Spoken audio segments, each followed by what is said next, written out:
नमस्कार, मैं हूं आपके साथ सुमित गुप्ता। लोकसभा के लिए इस साल होने वाले महासमर के लिए हर राजनीतिक पार्टी जोड़ तोड़ में लगी है।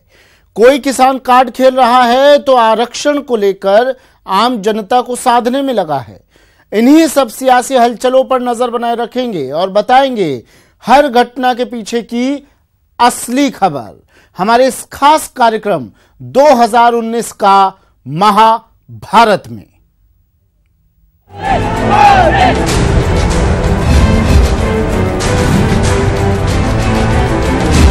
देश के नामदारों का दागदार ट्रैक रिकॉर्ड जनता भली भांति जानती है। मोदी जी, कांग्रेस पार्टी वाले आपसे डरते नहीं हैं।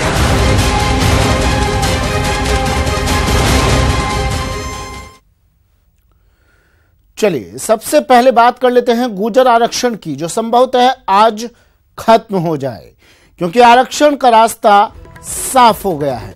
गुर्जर सहित 5 जातियों को आरक्षण का नोटिफिकेशन जारी हो गया है।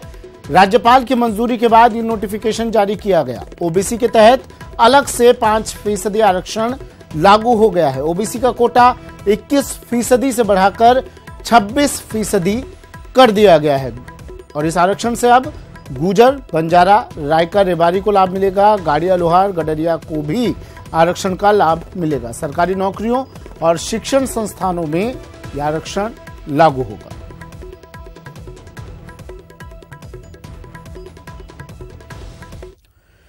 नोटिफिकेशन जारी करने के बाद डिप्टी सीएम सचिन पायलट ने गुर्जर समाज से आंदोलन समाप्त करने की अपील की। संविधान संशोधन कर जो 10% का आरक्षण मिला है ईबीसी को, उसी तर्ज पर हमने आग्रह किया और एक sense of the house resolution pass करवाया है। हमने जब रेजोल्यूशन पास करके रिक्वेस्ट करी है कि हमने कानून बना दिया है और वो तुरंत प्रभाव से लागू होगा और ज़रूरत पड़ेगी तो केंद्र सरकार की मदद हम करने को तैयार हैं जब संविधान में संशोधन करना पड़ेगा। लेकिन कई और राज्य हैं जहाँ पर 50% की सीमा को लागा गया है। तमिलनाडु में ऐसा हुआ है, महाराष्ट्र में ऐसा हुआ है। तो विशेष परिस्थिति में जहां समाज के कुछ तबके बहुत वंचित हों या बहुत पिछड़े हों, उन लोगों के लिए 50% की लिमिट को रिलैक्स किया गया है। दोनों बातों को देखकर हमने इस जो नया कानून बनाया है वो इस लाइट में देखकर बनाया है कि संविधान संशोधन हुआ है, 50% की सीमा को लांघा गया है, अनेक राज्यों में 50% की सीमा को लांघा गया है। अब आपको बताते हैं कि गहलोत सरकार ने पूर्ण बजट से पहले लेखानुदान पेश करते हुए कैसे लोकसभा चुनाव की झलक पेश की। लेखानुदान में किसानों, गरीबों और युवाओं पर सरकार ने सौगात बरसाई तो पिछली सरकार के कामकाज पर सवाल भी खड़े किए। आइए आपको बताते हैं लेखानुदान के जरिए गहलोत सरकार के विकास के रोड मैप के बारे में।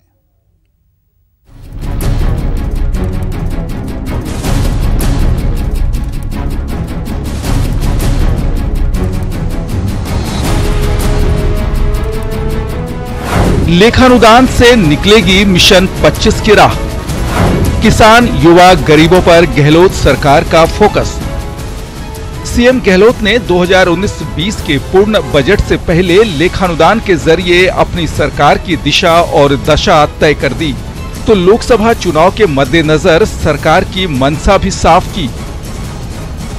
86,000 करोड़ का लेखानुदान पेश करते हुए अशोक गहलोत ने सरकार की पारदर्शिता को सबसे ऊपर रखा। मेरी सरकार की सोच प्रारंभ से ही सकारात्मक रही है। नीयत बिल्कुल साफ है। हमने हमेशा सच, त्वरित एवं पारदर्शी शासन के सिद्धांतों पर चलते हुए राज्य में सुशासन की एक मिसाल कायम की है। विधानसभा में सीएम गहलोत ने किसानों की कर्ज माफी का दावा किया तो शिक्षित बेरोजगारों को भत्ता देने का वादा भी दोहराया। सरकार का दावा है कि इससे 1,60,000 युवाओं को फायदा होगा। सरकार ने बीपीएल परिवार को 1 रुपये किलो अनाज देने को अमली जामा भी पहनाया। वहीं 4 नए आवासीय स्कूल खोलने के ऐलान के साथ ही गहलोत सरकार 20,000 ग्राम पंचायतों को अब वाईफाई से जोड़ेगी। वहीं सीएम गहलोत ने नई निवेश और नई उद्योग नीति बनाने का भी ऐलान किया। लेखानुदान पेश करते हुए सीएम गहलोत ने पिछली सरकार पर विकास से भटकने का आरोप लगाया और दावा किया कि उनकी सरकार का फोकस सिर्फ और सिर्फ विकास ही होगा। पिछली सरकार के 5 वर्षों के कुशासन ने राज्य को तरक्की की पट्टी से नीचे उतार दिया है। हमारे पिछले सेवा काल में हमने ठोस कदम उठाते हुए अर्थव्यवस्था की बेहतरी के लिए एक गतिशील आर्थिक ढांचा तैयार किया था और विरासत में हमें बेहद चुनौतीपूर्ण हालात मिले हैं। ये प्रयास किया है कि प्रदेश का चौमुखी विकास हो और हम विकास के विभिन्न आयामों को जनता की अपेक्षाओं के अनुरूप प्राथमिकता दें। वहीं सीएम गहलोत ने वसुंधरा सरकार पर राजस्थान की अर्थव्यवस्था को पटरी से उतारने का भी आरोप लगाया। गत सरकार के कार्यकाल में राज्य पर कुल ऋण एवं अन्य दायित्व में अप्रत्याशित वृद्धि हुई है। गत सरकार के वित्तीय कुप्रबंधन से ये अनुपात पुनः बढ़कर 32% अधिक पहुंच गया है। लोकसभा चुनाव से ऐन पहले सीएम गहलोत ने किसानों और गरीबों पर फोकस कर अपनी सरकार का एजेंडा साफ किया। सरकार के बागडोर संभालते ही हमने एक बड़ा ऐतिहासिक फैसला किसानों के हित में किया। हमने सहकारी क्षेत्र के समस्त श्रेणियों के किसानों की संपूर्ण अल्पकालीन फसली ऋण माफी का न सिर्फ ऐलान किया बल्कि उसकी समयबद्ध क्रियान्वयन के लिए योजना बनाकर उस पर अमल भी प्रारंभ कर दिया है। राज्य की जनता ने एक बार फिर हम पर भरोसा जताया है। प्रदेशवासियों का यही विश्वास हमारी सरकार की सबसे बड़ी ताकत है। इसी हौसले से हम किसानों, युवाओं, महिलाओं, बुजुर्गों, मजदूरों और वंचित तबकों के उत्थान के लिए दिन रात कड़ी मेहनत करके एक खुशहाल राजस्थान बनाएंगे। तो सीएम ने दुग्ध उत्पादकों को बोनस का ऐलान कर भी किसानों के जख्म पर मरहम लगाया। 1 फरवरी 2019 से राज्य के सहकारी दुग्ध उत्पादक संघों में दूध की आपूर्ति करने वाले पशुपालकों को दुग्ध संकलन कर पर राज्य सरकार द्वारा 2 रुपये प्रति लीटर की दर से बोनस दिया जा रहा है। इस योजना से 5 लाख से अधिक सक्रिय दुग्ध उत्पादक लाभान्वित होंगे।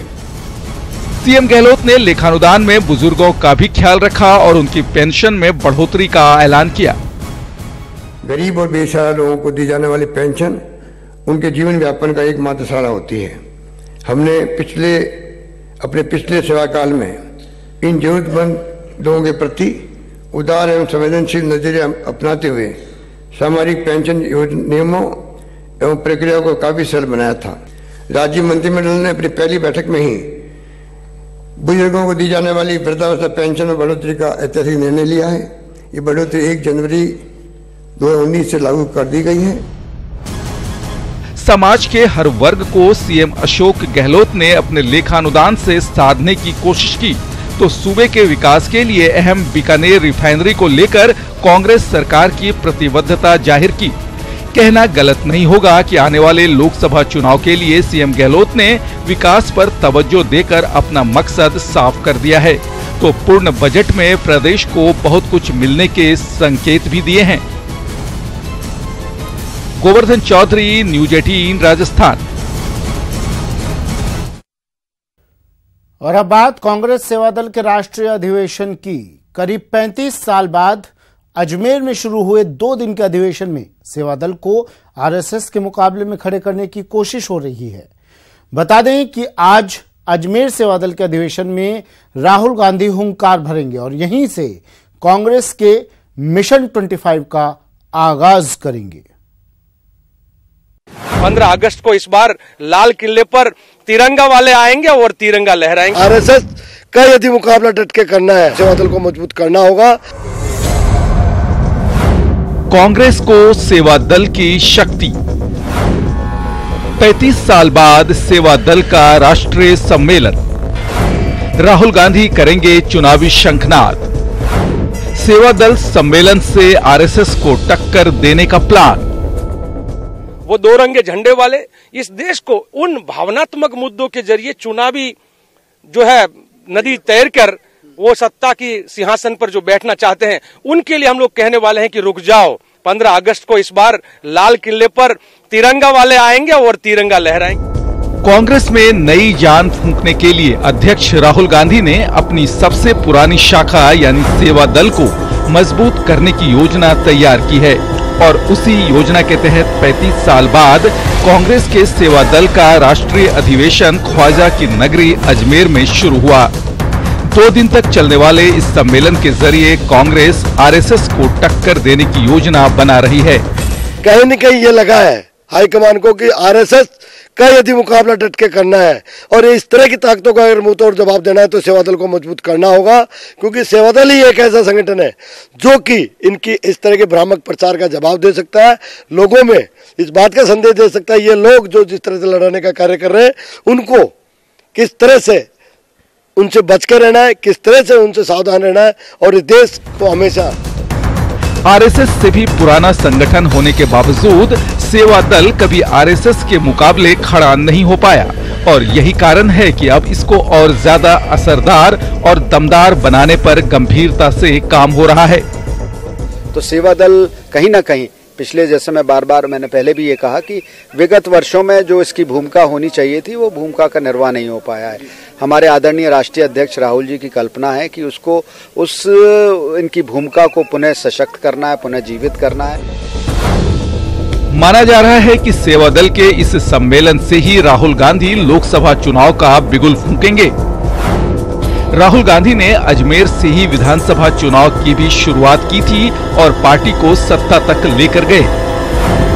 इससे पहले अजमेर लोकसभा के उपचुनाव ने ही राजस्थान में कांग्रेस की डूबती नैया को पार लगाया था और जब बात लोकसभा चुनाव की हो रही है तो फिर अजमेर से ही सेवा दल के जरिए कांग्रेस जोर आजमाइश का आगाज करना चाहती है।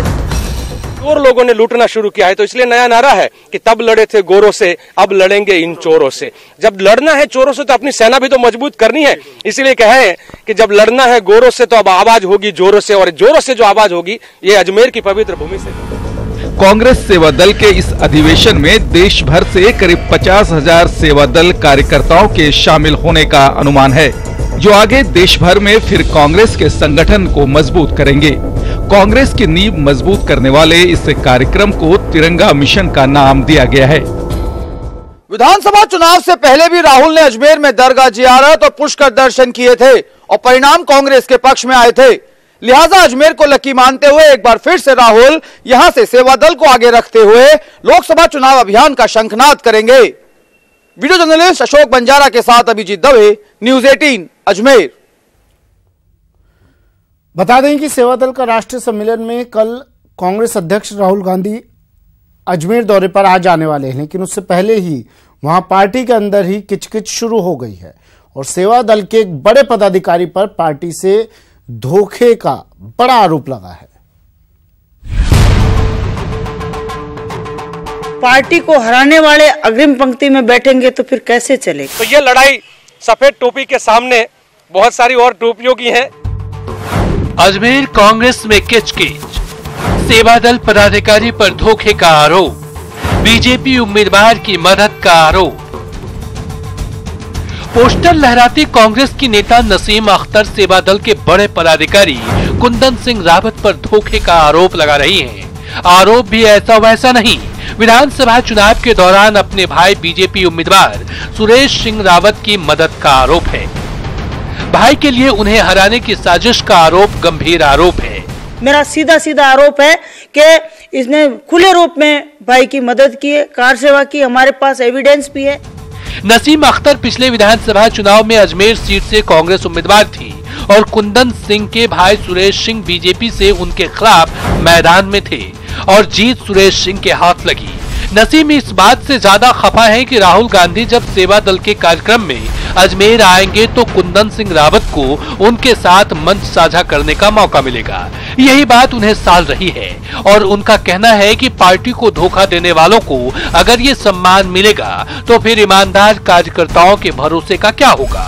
पार्टी को हराने वाले अग्रिम पंक्ति में बैठेंगे तो फिर कैसे चलेगा? तो मैं मेरे कार्यकर्ताओं को मैं तो समझा रही हूँ, पर कार्यकर्ता आवेश में। नसीम अख्तर की कुंदन सिंह रावत से पुरानी अदावत है और सेवा दल की आरएसएस के खिलाफ सफेद टोपी बनाम काली टोपी अभियान पर वो कुंदन सिंह रावत के बहाने सवाल उठाती रही हैं।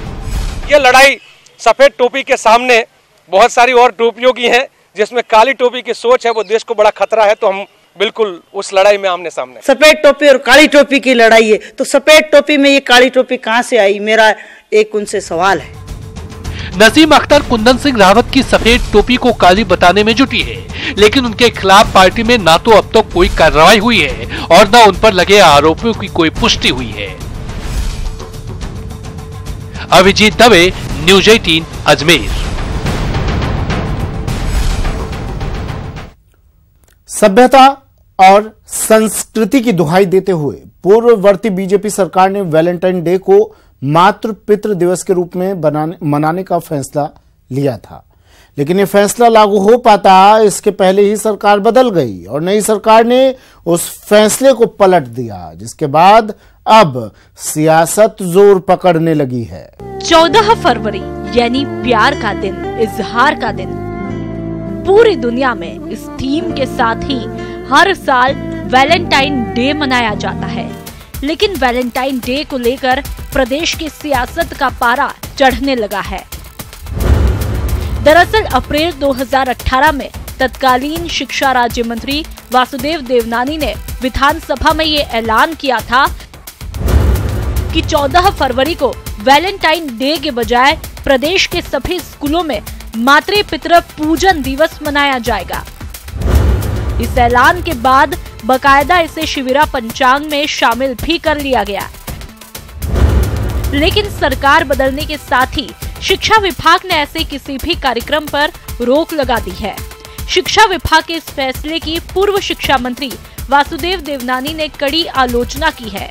अच्छे संस्कार आए, माता पिता के प्रति उनका सम्मान बढ़े, इस दृष्टि से हमने 14 फरवरी को विधानसभा में घोषणा की थी कि मातृ पितृ पूजन दिवस हम मनाएंगे।